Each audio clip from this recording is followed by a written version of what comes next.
A paz do Senhor seja com todos. Mais uma vez estamos aqui para fazer um resumo da nossa lição da Escola Sabatina, que logicamente não é outra coisa senão o estudo da Bíblia, da Palavra de Deus, através de perguntas e respostas. Assim que se você gosta de estudar a Bíblia, você está no lugar certo. Vamos analisar hoje o capítulo número 26 do livro de Atos. E o título da nossa lição é Bem sei que crês. Vamos então para a pergunta número 1, que diz assim: quem era o advogado de Paulo? Por que nós estamos falando de advogado? Porque o apóstolo Paulo estava preso, nós vimos na lição passada, ele estava preso e agora ele estava diante de Festo, que era o governador, estava também diante do rei Agripa, de Berenice, sua mulher, e de outros líderes e pessoas importantes que estavam ali. E agora então o rei Agripa dá a oportunidade para que ele se defenda. E eu vou ler aqui então em Atos capítulo 26, o versículo 1, que diz assim: Depois Agripa disse a Paulo: permite-se-te que te defendas. Então Paulo, estendendo a mão em sua defesa, e aí ele continuou falando. Agora, no livro de Lamentações capítulo 3, e o versículo 58 diz: Pleiteaste, Senhor, os pleitos da minha alma, remiste a minha vida. Quem era em realidade o advogado do apóstolo Paulo? Era o Senhor, era ele quem era o advogado do apóstolo Paulo. Vamos lá para a pergunta número 2 agora. Qual era a intenção de Paulo ao dizer que o rei Agripa conhecia bem os costumes e assuntos dos judeus?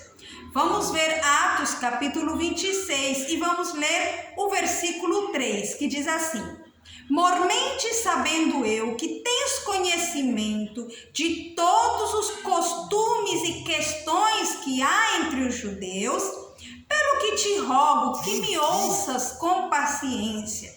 Vamos agora ler o versículo 26.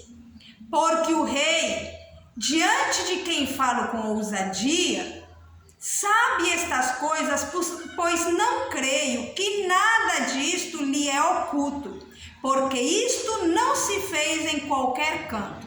Então, o apóstolo Paulo, ele estava afirmando de que o rei Agripa, ele conhecia estas coisas. E ele estava falando justamente diante dele, dizendo: você conhece essas coisas, você conhece os costumes, as questões dos judeus, e estas coisas não foram feitas em qualquer canto.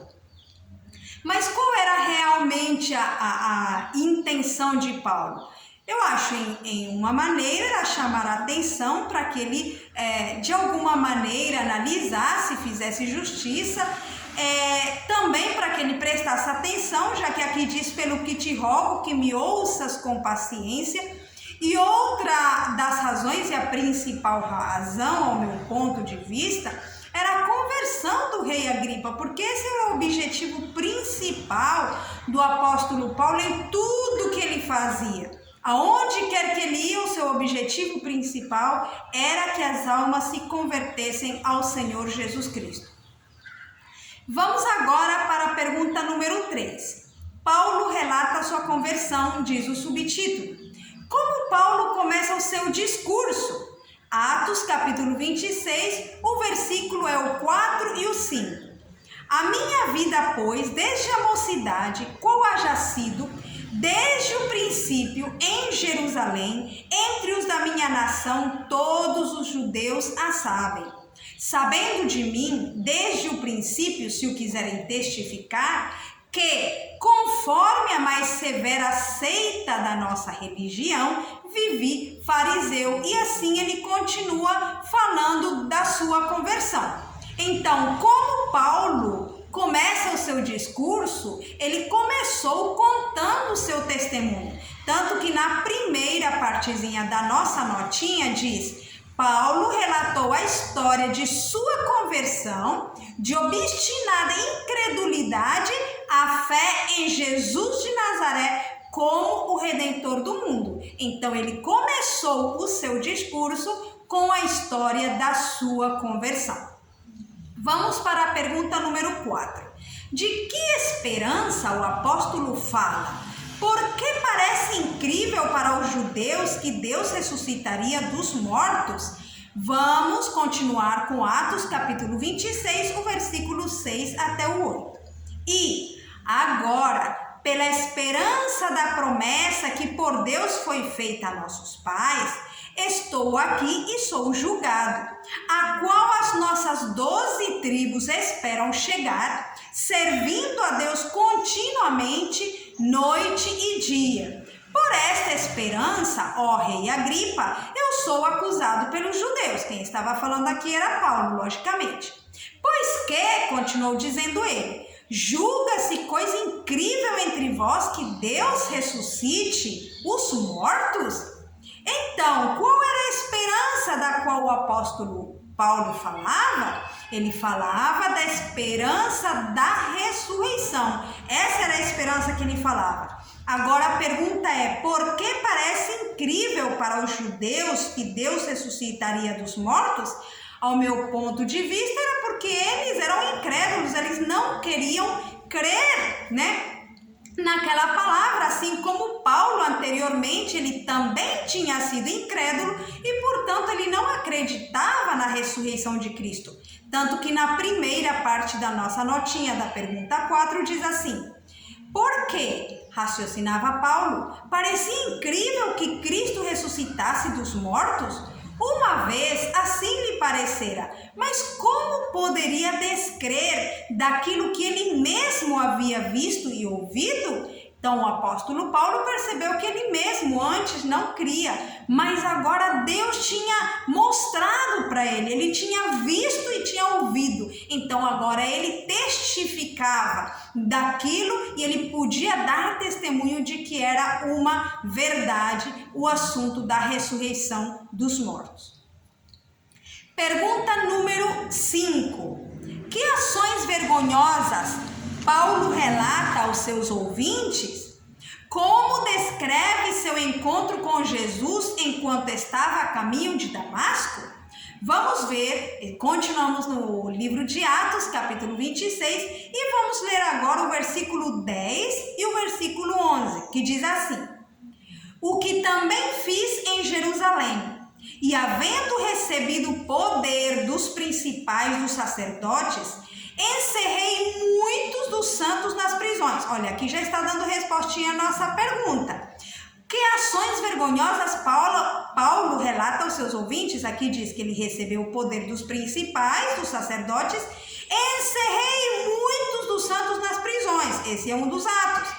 E quando os matavam, eu dava o meu voto contra eles. Então aqui já vem duas coisas. Ele encerrava os santos na prisão e se matavam algum, ele estava de acordo, ele dava o seu voto e castigando-os muitas vezes por todas as sinagogas, os obriguei a blasfemar. Tudo isso são coisas vergonhosas que ele fazia, mas no entanto ele está relatando o que ele fazia antes. E continua ali, e enfurecido demasiadamente contra eles, até nas cidades estranhas os persegui. Então tudo isso eram as ações vergonhosas que o apóstolo Paulo relatou daquilo que ele fazia antes da sua conversão. Agora, a segunda parte da nossa pergunta número 5 diz: como descreve seu encontro com Jesus enquanto estava a caminho de Damasco? Vamos ver agora no versículo 12.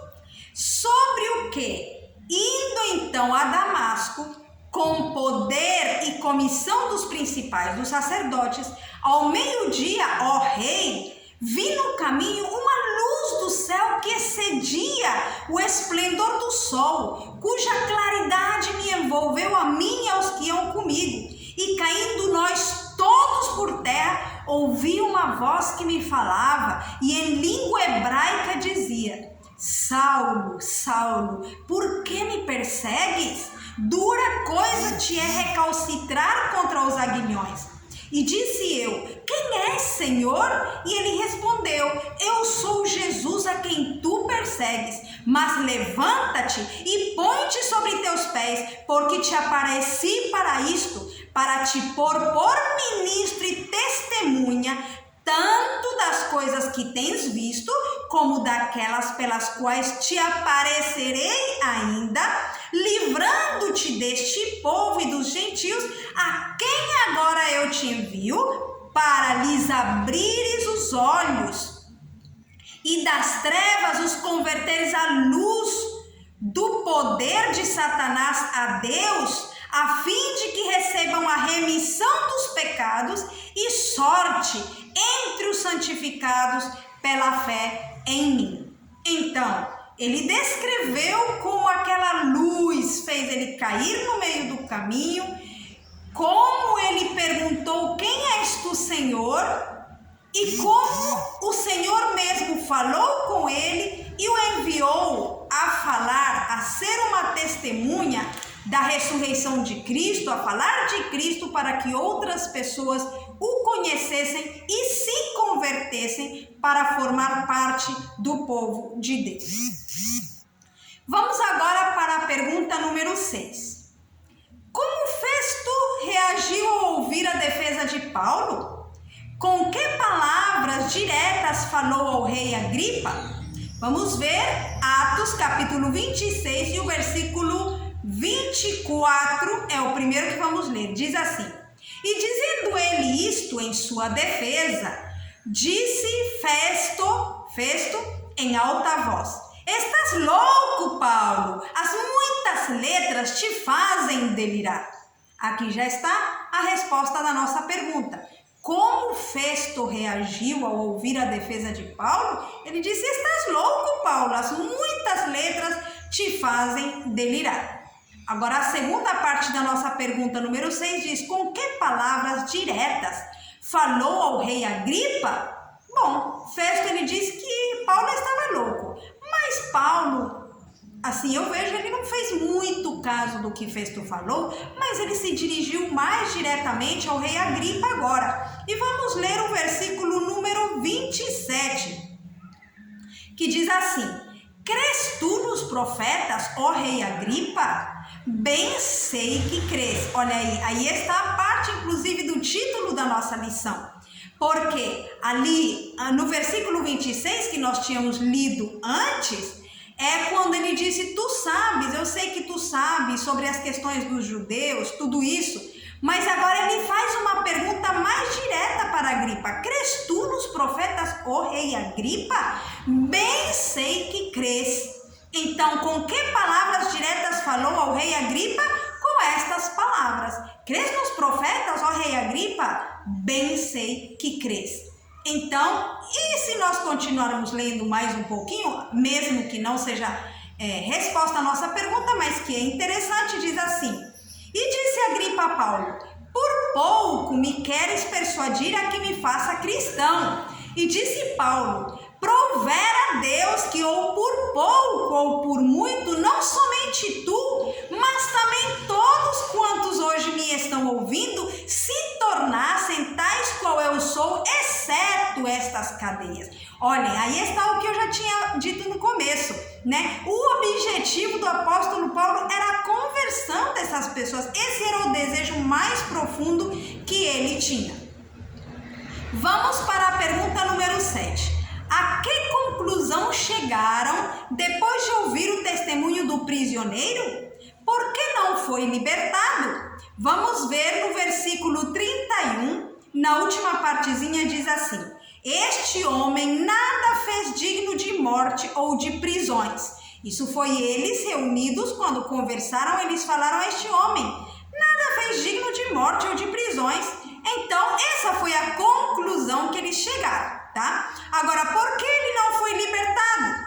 Ali diz: e Agripa disse a Festo: bem podia soltar-se este homem se não houvera apelado para César. Então, por que ele não foi libertado? Porque ele tinha apelado para César e então o caso dele seria levado para lá. Bom, aqui nós terminamos as nossas perguntas e respostas, mas vamos analisar algumas lições que nós podemos tomar para a nossa vida, aplicar para a nossa vida pessoal. Bom, lá na pergunta número 1, nós vimos que Jesus, Deus, foi o advogado do apóstolo Paulo. Se nós, por amor ao Senhor, servimos ao Senhor e algum dia estivermos na prisão, nós podemos ter certeza que Jesus será o nosso advogado. E mesmo agora, em muitas situações que nós atravessamos, quando nós temos injustiças que são feitas contra nós, com certeza podemos ter a fé de que Jesus, ele é o nosso advogado. Tanto que lá em 1 de João, capítulo 2, e o versículo 1, diz: estas coisas vos escrevo, filhinhos, para que não pequeis. Mas se alguém de vocês pecar, temos advogado para com Deus, a Jesus Cristo, o justo. Então, Jesus não era somente o advogado do apóstolo Paulo. Jesus também é o nosso advogado e devemos estar alegres por essa razão. Bom, outra das lições que nós podemos aprender é que o nosso testemunho, ele é um forte argumento para evangelizar. O apóstolo Paulo, ele usou o seu testemunho para evangelizar. Foi assim que ele começou o seu discurso, contando o seu testemunho. Agora, a pergunta é: como eu vou testemunhar se eu não fiz uma experiência pessoal com Jesus?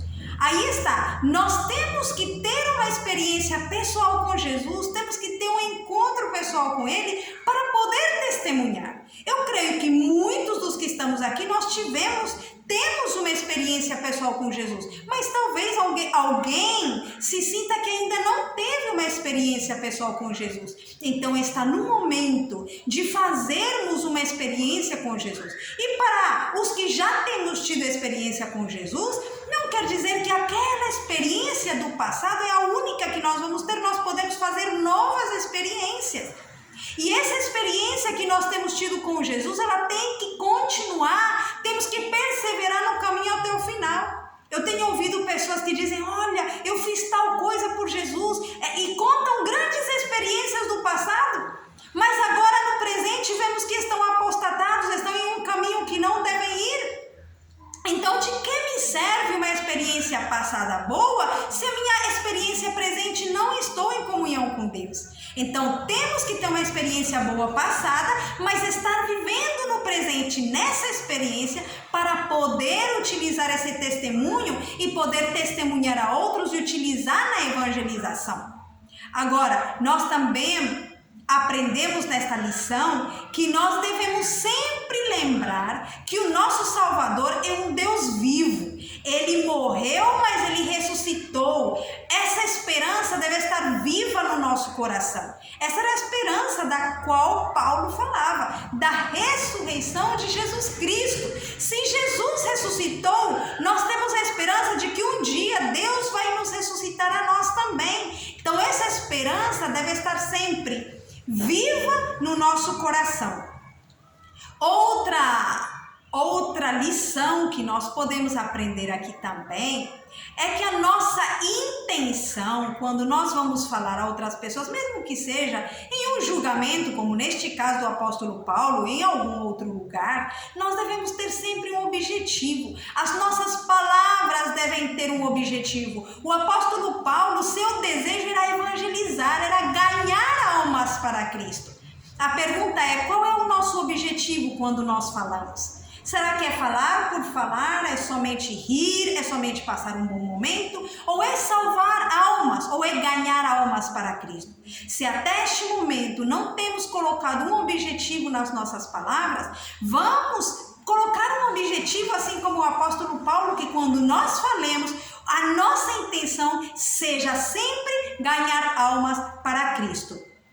Bom, outra e última que eu vou falar é sobre a maneira de testemunhar. Lembremos ali que o apóstolo Paulo, ele contou a sua vida passada, que era ruim, contou a experiência pessoal com Jesus e depois contou agora como a sua vida era. Que era uma boa vida, era uma vida de fé em Jesus, a sua experiência ele tinha essa fé em Jesus e ele testemunhava aos outros e queria que os outros vivessem como ele vivia.